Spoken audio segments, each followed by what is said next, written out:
Welcome to A Stroll Through History. This is a St. Croix Theatre Company production in honor of St. Stephen's 150th anniversary. Any of you who may have been around last night knows the format. I get the distinct honor of interviewing three historic figures from our esteemed history. And so today, starting off, I get a particular pleasure. Not that I don't find all of them interesting, but this one happens to be my great-grandmother. So I don't know how many of you had that opportunity. I suspect not a lot, so I'm going to take full advantage of it. May I introduce to you Mary Gates Haley? Oh, well, hello. And it's a pleasure to meet you. Finally, I get to meet some family. I've heard a lot about you over the years. Well, to be honest, I have heard nothing about you. Well, you wouldn't have. No, you wouldn't have. I'm terribly sorry. That's okay. That's okay. I'll rely on my great-grandchildren to know about me. Oh, that's even better. Okay. Now, I should say we're interviewing Mary Gates Haley for many reasons, but number one, the fact that she was the first female pharmacist in Canada. Yes. And we'll find out how she got to there. But first, let's start with a little bit about your early life.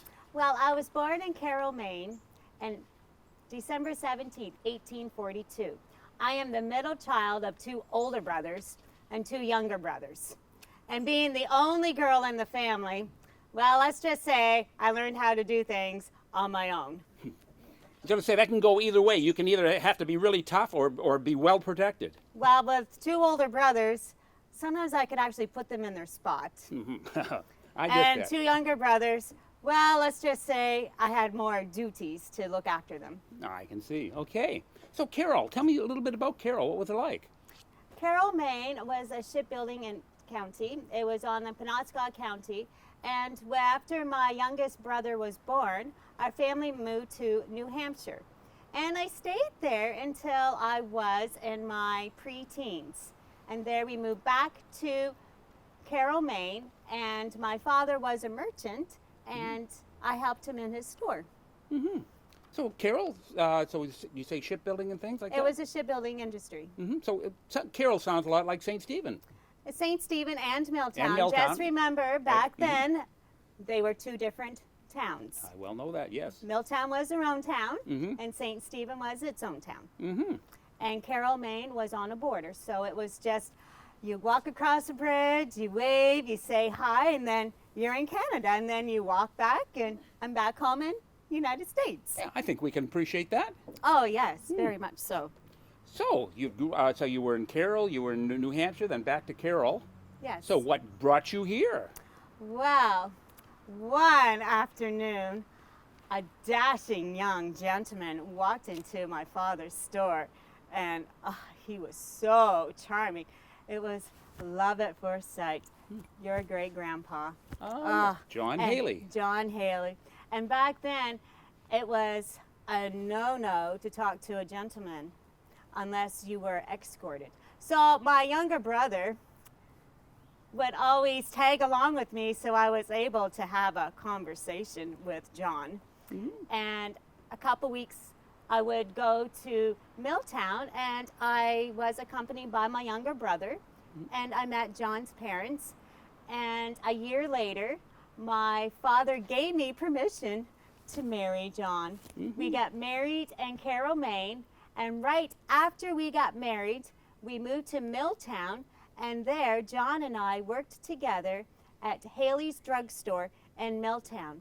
And would you believe that building still is here today? Mm-hmm. But it's not a drugstore. It's an apartment building. That's true. Ronnie Reed's apartment building. Yes, exactly. Yes. Mm-hmm. Now, so you moved from Carroll to a town fairly like Carroll. You went from working in your father's store to working in your husband's store. Yes. So you felt fairly familiar with the whole process. Well, I loved numbers. Mm-hmm. And I was quick to learn the trade of being what we were known as a chemist, mixing and grinding ingredients to make medicine for individuals. Mm-hmm. We would mix it in a mortar and use a pestos. Now, I use a wooden one, but there were also brass, stone, and marble. Mm-hmm. It was all about mixing and using, the doctor will give a prescription, and it was my duty to make sure that it was the right ingredient. You had to be very precise of the measurements. No mistakes were allowed. People's lives depended on it. So even when your husband was still the official pharmacist, you were doing a lot of. I was his apprentice. You were the apprentice. And okay. I had to learn very quickly. I think the townsfolk was so lucky that I was slowly taken over. And a year after I was taking over, I gave birth to my firstborn. My Harry. Oh, again, I always knew him as Peck Haley. Oh, sorry, that's a sore point? How can anybody name my son after a bad boy in a storybook? I should explain. Peck Haley, who again most people who lived here a long time know as Peck Store, and Peck Haley was my grandfather, and he was.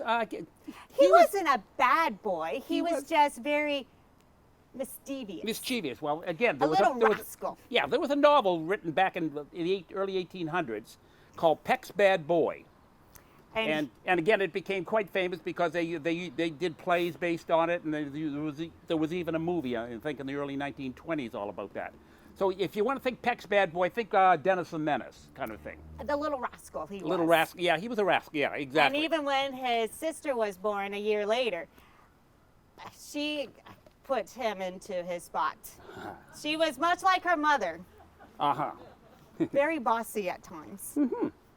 Okay, so as you say, a pharmacist, it wasn't a matter of counting pills out of a big bottle into a small bottle. So no. you were actually measuring and weighing and all that. Measuring and weighing, and we would grind it up, and then it would come into a powder form, and we would put the powder into water and merge it and give it to our clients. They always say, "Oh, that stuff tastes awful." Just like today's Buckley's. It tastes awful, but it works. It worked. It's good. We would help people with the cough in the wintertime. Summertime, I would make lotions and salves for the sun because you would get sunburns. In the spring, people would have runny noses. So you had cold medicines and cough medicines? And cough medicines. It was all the time, yearly. Now, the place was booming in those days. People were coming in, ships were coming in, immigrants were coming in, and as people were coming in and industries were being built, there was more sicknesses that I was helping out with. I helped out with the potato famine. I also survived the Spanish flu. And later, my husband died at the age of 57. But before he died, I was basically taking over more of his duties because he had his severe health issues. Exactly. So again, you basically learned your trade as an apprentice. Through an apprenticeship. Yes. Very quick to learn the trade. Yeah. So you became, I say, after my great-grandfather died, you became the official pharmacist. I became the official pharmacist. But you were the only female pharmacist anybody knew. I was the only female pharmacist, and many ladies would come knocking on the wee hours of the door with a colicky baby, a baby with a fever, a toddler with a toothache. And when the Ganong's chocolates came into town, I had more customers with toothaches. I suspect. And so, of course, the cotton mill came in. And the cotton mill, and then there was the soap mill, and more industries were coming in. And as industries were coming in, the pharmacy department was changing. Instead of grinding it, there was a new technology that was coming in. It was almost known as a copy grinder, where the pills were coming in, and it was known as the pill machine, and it was much easier. And by that time, I was older in my age, and my son, Harry, was taking over. Your grandfather. That's exactly, God yes. love his soul. So again, as the only female pharmacist, chemist, apothecary, with several names. Yes. So you're saying that you didn't meet resistance as being a female pharmacist. You found you were able to deal that the female customers were more comfortable with it. And a female customer a lady would rather talk to another lady, especially when it's they're bearing a child, Mhm. your body is changing. It's easier for a female to talk to a female than a female to talk to a male. I suppose I can see that, sure. And as I was working, industries were coming in that females were starting to work. They I were suppose. working at Ganong's Chocolates Mhm. and the cotton mill. So Mhm. I think I was a role model to, instead of bearing children and running a household, it gave an opportunity for women to start working. It was an honor. Yeah, so you do feel you were a role model in that Yes. sense. Well, Grandmother Haley, I really appreciate you taking the time with us today, and thank you, and we really appreciate your time. Oh, it was my pleasure meeting you. Oh, and by the way, Reed, Yes. I have this for you. Oh. It will help you to relax. Oh, I can always use a relaxer. Relaxer. Thank you very much. Oh, you're very welcome. Okay.